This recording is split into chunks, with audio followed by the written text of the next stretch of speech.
اللہم صلی علی سیدنا محمد وآلہ وصحبہ وبارک وسلم۔ بسم اللہ الرحمن الرحیم۔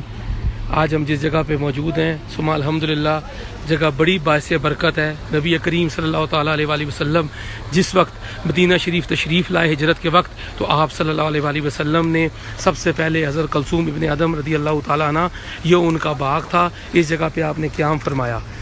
نبی کریم صلی اللہ تعالیٰ علیہ وآلہ وسلم سیدنا ابو بکر صدیق رضی اللہ تعالیٰ عنہ کے ساتھ یہاں پہ جلوہ فرما ہوئے۔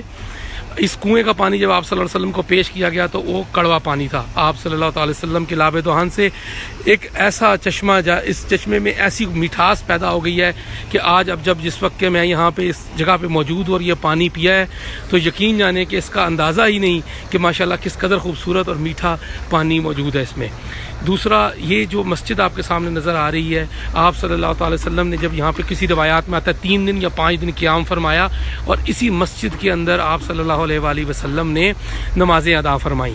جس وقت قبیلہ اوس اور خزرج کی صلح بھی آپ صلی اللہ علیہ وسلم نے اسی مقام پہ فرمائی، جیسا کہ آپ نے تاریخ میں پڑھا ہوگا کہ یہ وہ قبیلہ تھا جو سینکڑوں سالوں سے آپس میں ایک دوسرے سے دست و گریبان تھا، اور آپ صلی اللہ علیہ وآلہ وسلم نے جب ان کی آپس میں دوستی اور صلح کروا دی تو اس کے بعد ان کی محبت مثالی، جو اسلامی تاریخ کے اندر مثالی ایک کردار اختیار کر گئی۔ ہم جس جگہ پہ اس وقت موجود ہیں، یہ جگہ جو ہے اس میں یہ کمرے سامنے ہیں، تھوڑی نیٹ ورک کی پرابلم ہے جس کی وجہ سے میں ابھی اندر نہیں جاؤں گا۔ یہ کمرے وہی کمرے ہیں جہاں پہ نبی کریم صلی اللہ علیہ وسلم نے قیام فرمایا تھا۔ سعودی حکومت نے ابھی چند عرصہ قبل اس جگہ کو کھولا ہے۔ یہ کمرے ماشاءاللہ اندر وہی ہیں جہاں پہ نبی پاک صلی اللہ علیہ وسلم نے قیام فرمایا۔ اس کھجوروں کو وہی پانی لگتا ہے جس نبی کریم صلی اللہ علیہ وسلم نے جس پانی میں لعاب دہن ڈالا تھا، وہ یہ اس جگہ پر وہی پانی جو ہے وہ سب باغ میں جا رہا ہے، اور 20 قسم کی مختلف انواع کی کھجوریں یہاں موجود ہیں۔ اور نبی کریم صلی اللہ علیہ وسلم کا اس کو معجزہ ہی کہیں گے کہ یہ جو پانی ہے اس کی مٹھاس پانی اور بھی جگہ پہ پیے ہیں۔ بیر شفا میں بھی اس دن ہم گئے، پیا، بیر روحہ میں بھی پیا۔ اللہ سبحانہ و تعالیٰ کے نبیوں کی شان ہے، اللہ کے پیارے نبی کریم صلی اللہ علیہ وسلم کی شان ہے جہاں پہ آپ کا لعاب دہن ڈلے۔ لیکن جب اس جگہ کا پانی نوش کیا تو ایک عجب ہی ذائقہ اور ایک عجب ہی بات تھی۔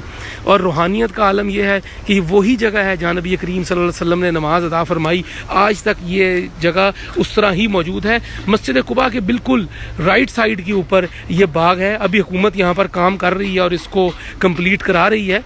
اللہ سبحانہ وتعالیٰ سے دعا ہے کہ اس بابرکت مقام کی زیارت کے صدقے ہماری تمام روحانی اور جسمانی پریشانیوں کو دور فرمائے، اپنے حبیب کریم صلی اللہ علیہ وسلم کی محبت نصیب فرمائے، اور ایسے باعزت مقام کی زیارت کرنے کی برکت سے اللہ سبحانہ وتعالیٰ ہم پر رحم